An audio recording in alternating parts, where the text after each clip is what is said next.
Hello दोस्तों, क्या हाल चाल। मैं आपका दोस्त आपका होस्ट स्वागत करता हूँ आपके अपने यूट्यूब चैनल एक्सप्लोरर वर्ल्ड में। सो दोस्तों, अजमेर एक शहर जो सिर्फ राजस्थान का हिस्सा नहीं बल्कि एक जज्बा है। यहाँ के हर कोने में एक कहानी छुपी है और उन्हीं कहानियों में से एक है आना सागर लेक, जो सदियों से खामोशी में भी एक सुकून भरा पैगाम देती है।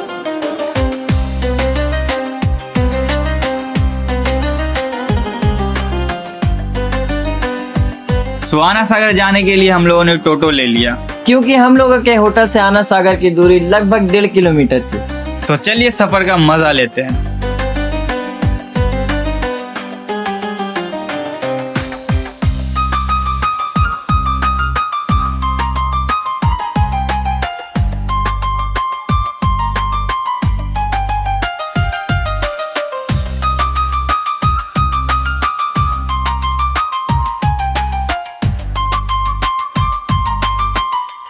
कुछ देर ट्रैवल करने के बाद आखिरकार हम लोग पहुंच गए आना सागर लेक, जहाँ सबसे पहले हम लोगों की नजर पड़ी इस खूबसूरत घोड़ा गाड़ी पर। सो इस घोड़ा गाड़ी को हम लोग बाद में एक्सप्लोर करेंगे। पहले चलते हैं सीधा आना सागर के अंदर। सो हम लोग चले गए टिकट काउंटर पर, जहाँ लोगों की भीड़ काफी ज्यादा थी।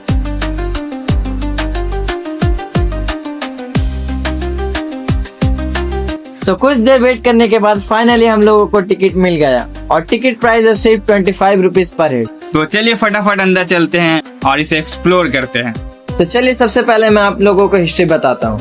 ये लेक 12 सेंचुरी में बनी थी, ख्वाजा गरीब नवाज के आने से पहले। इस झील को बनवाया था आनाजी चौहान ने, जो पृथ्वीराज चौहान के दादा थे। 13 किलोमीटर तक फैली हुई ये खूबसूरत झील कोई कुदरती नहीं बल्कि इंसानी हाथों का कमाल है। सबसे पहले कदम रखते हैं शहंशाह जहांगीर। उन्हें ये जगह इतनी पसंद आई कि उन्होंने इस झील के किनारे एक शाही बाग बनवाया, जिसे दौलत बाग यानी गार्डन ऑफ वेल्थ के नाम से जाना जाता है। ये फूलों से लदा सुकून देने वाला उनका पर्सनल प्लेजर गार्डन था। जहांगीर ने झील को फ्रेम किया तो उनके बेटे शहंशाह शाहजहां ने उसे जेवर पहनाया। अभी जो आप देख रहे हैं ये है आना सागर की शाही बरादरी। साल था 1637। शाहजहां ने ये 5 खूबसूरत पैविलियन संगमरमर से बनवाया था, जो देखने में बेहद खूबसूरत और प्यारा था।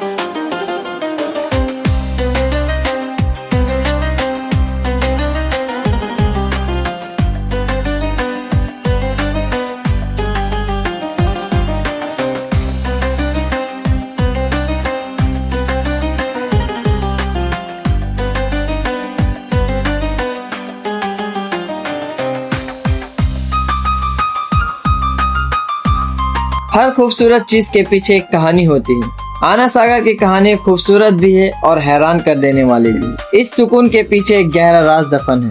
हम बात कर रहे हैं आज से 900 साल पहले की, जब ये झील को आनाजी चौहान ने बनवाया था। मगर क्यों इतनी बड़ी झील यहाँ क्यों बनाई गई? तारीख कहती है कि ये जमीन जहाँ आज ये झील है कभी एक तपता हुआ मैदान जंग था। सदियों गुजर गए और फिर अजमेर की इस फिजा में मुगलों की नजाकत खुल गई। अजमेर की कहानी बादशाहों के जिक्र के बिना पूरी हो सकती है, लेकिन एक वली के बिना हरगिज नहीं। आना सागर की तारीख का सबसे बड़ा सबसे रूहानी किस्सा जुड़ा है सुल्तान अल हिंद ख्वाजा मोइनुद्दीन चिश्ती गरीब नवाज रहमतुल्लाह अलैह से। रिवायत है जब ख्वाजा गरीब नवाज रहमतुल्लाह अलैह 12 सेंचुरी में अजमेर तशरीफ लाए तो वो और उनके मुरीद इसी झील के पास रुके और उसी झील के पानी को यूज करते थे वजू करने के लिए। उस दौर के राजा थे पृथ्वीराज चौहान, जिनके सिपाही आना सागर झील की रखवाली करते थे। तो उन्होंने देखा ख्वाजा गरीब नवाज के खादिम आना सागर झील के पानी यूज कर रहे हैं। तो उन्होंने ये बात अपने राजा पृथ्वीराज चौहान को जाकर बताई और कहा एक बुजुर्ग है जो उस झील को अपवित्र कर रहे हैं। तो राजा ने ख्वाजा गरीब नवाज रहमतुल्लाह अलैह को बुलाने का हुक्म दिया और कहा कि उस झील का पानी उन लोगों के लिए बंद कर दिया जाए। जब राजा से ख्वाजा गरीब नवाज रहमतुल्लाह अलैह की मुलाकात हुई तो राजा कहने लगा, आप हमारे झील को अपवित्र कर रहे हैं, लिहाजा आपको इस झील का पानी इस्तेमाल करने नहीं दिया जाएगा। तो ख्वाजा गरीब नवाज कहने लगे, ठीक है, मुझे बस एक कासा भर पानी लेने दिया जाए। तो पृथ्वीराज चौहान ने इजाजत दे दी। उसके बाद जो हुआ उसे देखकर सब हैरान रह गए। ख्वाजा गरीब नवाज ने अपने खादिम को हुक्म दिया, जाओ इस कासा में पानी ले आओ। जैसे ही उस खादिम ने कासा में पानी लेना शुरू किया, वैसे ही आना सागर का वो सारा पानी कासा में समा गया, जिसे देख राजा के सिपाही हैरान हो गए और फौरन चले गए राजा के पास और राजा को सारा मामला बताया। तो राजा समझ गया ख्वाजा गरीब नवाज कोई आम शख्स नहीं है, तो राजा ने हुक्म दिया कि ख्वाजा गरीब नवाज और उनके साथी को झील का पानी यूज करने दिया जाए। और एक्सप्लोर करते करते हम लोगों को एक ऐसा जगह मिल गया जहाँ से आना सागर का व्यू काफी प्यारा और रोमांटिक था। और इस व्यू को देख के हमें शाहरुख खान की याद आ गई, जिनकी आइकॉनिक पोज खराब करने के बाद हम लोग बढ़ गए आगे।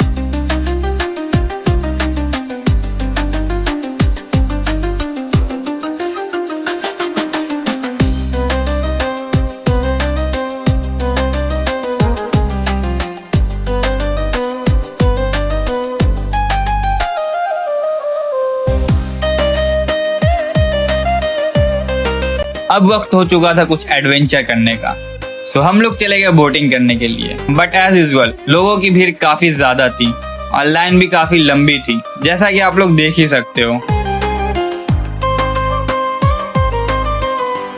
और लाइन में खड़े खड़े सोच रहे थे किस बोट पर जाए। काफी देर इधर उधर देखने के बाद हमारी नजर पड़ी एक बोट पर, जिसे स्पीड बोट कहते हैं। सो हम लोगों ने डिसाइड किया क्यों ना इसी बोट को ट्राई किया जाए। तो लोगों के आंखों में धूल झोंक कर हम लोग पहुंच गए लाइन के सबसे आगे। वैसे तो मैं रूल तोड़ने के काफी खिलाफ हूँ, पर इतना तो चलता है यार। और टिकट काउंटर पर जाकर स्पीड बोट की टिकट हम लोगों ने ले लिया, जिसकी प्राइस थी 300 पर हेड। तो फटाफट अपने लाइफ जैकेट को पहन लेते हैं और रेडी हो जाते हैं स्पीड बोट पर जाने के लिए।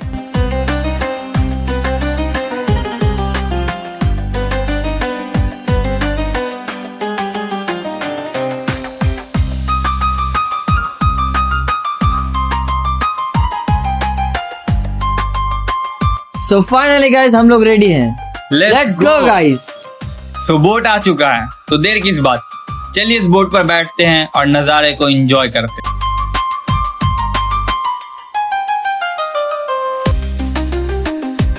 ऑनेस्टली गाइस, आना सागर झील के बीचों बीच इस तरह स्पीड बोट से ट्रैवल करने का एक अलग ही मजा आता है।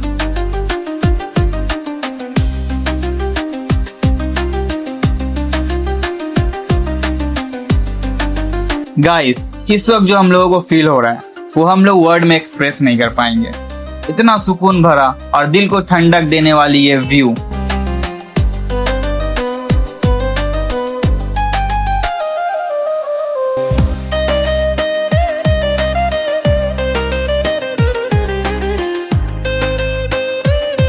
और ये सनसेट का वक्त इसके खूबसूरती में चार चांद लगा रही है।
अब तक का सबसे बेस्ट एक्सपीरियंस हम लोगों का। एंड ट्रस्ट मी गाइस, एक बार अगर आप इस पर बैठ गए तो आप लोगों का इस पर से उतरने का मन ही नहीं करेगा। काफी मस्त एंड एडवेंचरिस्टिक।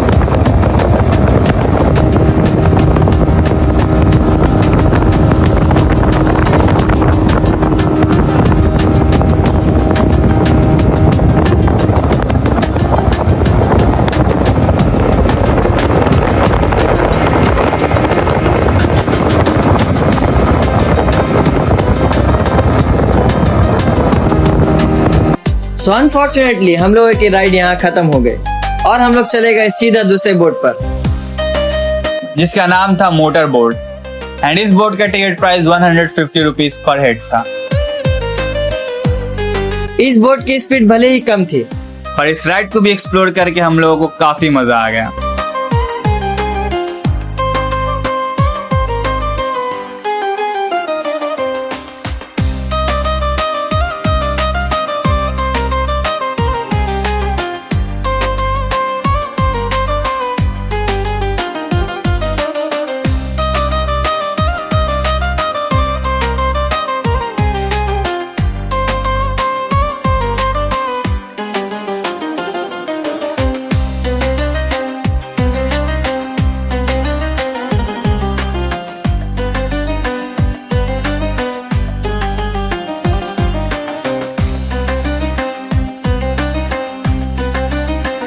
करते करते कब शाम ढल गई पता ही नहीं चला।